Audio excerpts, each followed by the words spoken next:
മനുഷ്യന്റെ ഒരായുസിന്റെ അധ്വാനവും ജീവിത സ്വപ്നങ്ങളുമാണ് ഇവിടെ ഉപേക്ഷിച്ചു പോവേണ്ടത്. സ്വന്തമെന്ന് കരുതിയതൊന്നും ഇപ്പൊ നമ്മുടെ അല്ല. ഇതുപോലൊരു ചതി ഈ ലോകത്ത് എവിടെങ്കിലും നടന്നിട്ടുണ്ടോ?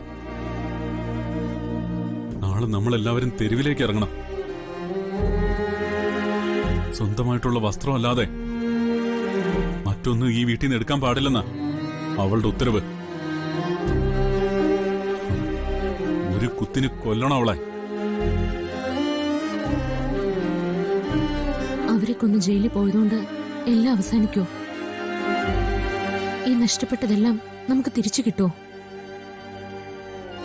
സച്ചേട്ടാ, ഈ നാട്ടിലെ നിയമത്തിന്റെ പഴുതുകളും അഴിമതിക്കാരുടെ സഹായം കൊണ്ടാ നമുക്കുള്ളത് എല്ലാവരും സ്വന്തമാക്കിയിരിക്കുന്നത്. ഇതൊക്കെ നമ്മുടേത് തന്നെയാ. മറ്റൊരാൾക്കും ഒരു അവകാശവും ഇല്ല. പക്ഷെ തൽക്കാലം നമ്മൾ ഇറങ്ങിക്കൊടുത്തേ പറ്റൂ. താൻ പറഞ്ഞ ശരിയാ. ചതിച്ച് സ്വന്തമാക്കിയ മുതലും കൊണ്ട് ഒരുപാട് കാലം വാഴാൻ ദൈവം ആരും അനുവദിച്ചിട്ടില്ല. ഈ പ്രതിസന്ധി നമ്മൾ മറികടന്നേ പറ്റൂ. അതൊക്കെ എനിക്കറിയാം. പക്ഷേ മനസ്സങ്ങോട്ട് അനുവദിക്കുന്നില്ല. യാഥാർത്ഥ്യം നമ്മൾ അംഗീകരിച്ചേ പറ്റൂ. നിയമവും പോലീസും എല്ലാം ഇപ്പൊ അവരുടെ പക്ഷത്താ. രേഖകൾ ഇപ്പൊ എല്ലാം അവരുടേതാ. എല്ലാം നമുക്ക് തന്നെ തിരിച്ചു കിട്ടും.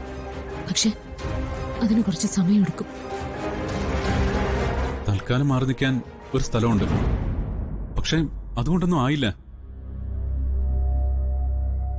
അച്ഛനും ചേട്ടനും അനിയനും നിങ്ങളെല്ലാവരും കഷ്ടപ്പെടുന്നൊരവസ്ഥ, അങ്ങനൊരവസ്ഥ എനിക്ക് ആലോചിക്കാൻ കൂടി വയ്യ.